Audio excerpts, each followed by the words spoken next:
Good morning. Apparently, happy Halloween as well to all of you. I wanted to take a minute here and talk about excuses just for a couple minutes. People invent a lot of excuses when it comes to change, and the reason for that is because change is uncomfortable. It's uncomfortable for you. It's uncomfortable for a family, and oops. And generally, people really have a tendency to fight change. And so when you decide that you want to do something different, you have to first make that commitment to yourself. Your family is generally going to fight you because they want things to remain the way that they are, where they're comfortable, and there can also be an element of fear that they think things will change too much, and maybe they'll lose something that they feel that is important to them. So generally, your family is not an asset when you decide that you want to change. Another excuse is that I have kids. Well, kids aren't an excuse. Kids are a reason. Kids need to be taught what is healthy and what is right and what is balance and what is imbalance. They need to learn to be confident in themselves, and they need to learn to be accountable, and you can teach them all those things through deciding to change. Sometimes the kids will fight you because kids want what they want, and they want what they want right freaking now. So when you're firm in what you need and the time that you need and the things that you need, then you teach them also that they need to be compassionate and understanding of other people's needs as well. Another big excuse for women is the post-pregnancy weight. That is completely freaking an excuse. I know this because I've been pregnant probably more times than most women. What determined your success in losing your pregnancy weight is the amount of effort that you put into taking care of you.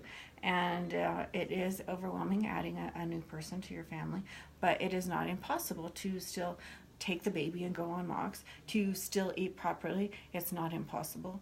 And I wasn't, good Lord, every single time I was pregnant, I gained between 60 and 80 pounds. The one time I gained the recommended 35 pounds. That was the time that it took me almost a year to lose the weight. And looking back on that time of my life now, I think that it took so long that time was because I was experiencing a lot of hormonal problems that started way back then that I'm still dealing with now. But I think that's why it took longer then, and because I was at a really rough time in my life, and my marriage was essentially falling apart, and there was just a lot of stress, and we all know that stress impacts our weight loss because it raises cortisol, which then brings up our water retention, which even though we may have lost fat, we still look fat because we're all puffed up. So anyhow, it's not impossible. It can be done. Let's see this. The family is an excuse. The family needs to be, being a family is hard, and it can be challenging, and everybody has needs and wants and desires. But you cannot be the only person sacrificing your needs and wants and desires to make your family happy. That teaches them nothing except utter, complete fucking selfishness. So if you're okay teaching your family that, and you want to give up everything that you need, and if you want to give up your health, and you want to give up your life, and you want to be a freaking martyr, go ahead, and then stop complaining about where your health is. Hormonal imbalances are another big excuse for people, and hormone imbalances are challenging.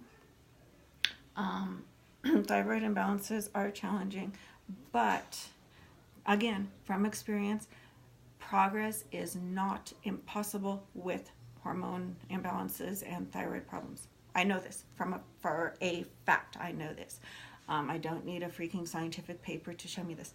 Now, you do have to work a freaking hell of a lot harder, but it is not impossible. So that amount of your change with with the hormone imbalance is absolutely 100 dependent upon the amount of effort that you put into you.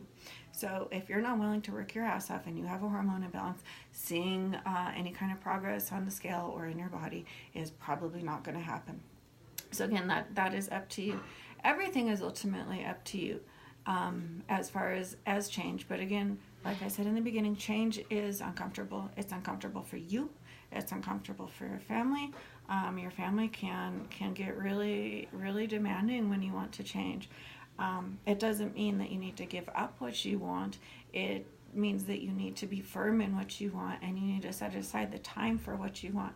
And they need to learn that your needs are important too. It's not... I actually think sometimes with the smaller children, it's easier because you can set them down and they can just kind of like, when they're really little, they can actually participate with you. But as they get a little bit older, you can set them down with a book or some toys or the Legos, or even, I know it's terrible, but even with a short movie or something. And you can take your 20 or 30 minutes and do what you need to do. As they get older, sometimes I think that it's harder because they have more verbal skills, and they can say some really hurtful things. And again, that goes back to us as being parents and us as being in charge, and we have to teach them the things that are acceptable as far as acting and speaking and doing and being, because that is our job as parents to do that, and to teach them how to be a compassionate and understanding individual as they grow up. So just really working on carving that time out for yourself is really, really important. And spouses can be very, very challenging because they're comfortable generally in where they're at. And they think that if you change, that then you won't be interested in them anymore, which is a crock of crap.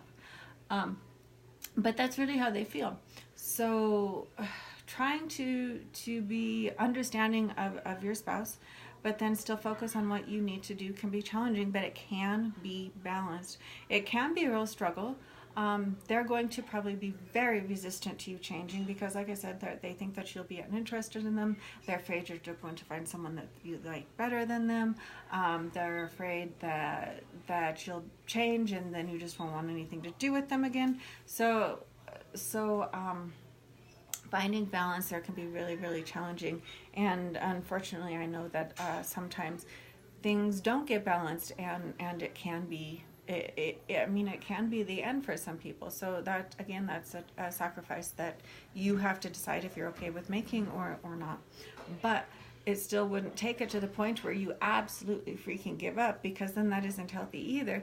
And I mean, if you look at it, they're asking you to be in an unhealthy state of mind and of body. And is that what you want for somebody that you love? And if that's really what they want for you, then maybe counseling would be a good option, because that's not healthy, and people don't need to live in sickness just to make their spouse happy.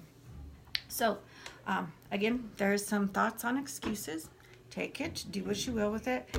Drop questions, comments if you want. I will always get back to you. And I hope you all have a wonderful rest of your day. I am off at about 1,000 miles an hour today. All right, talk to you later. Bye.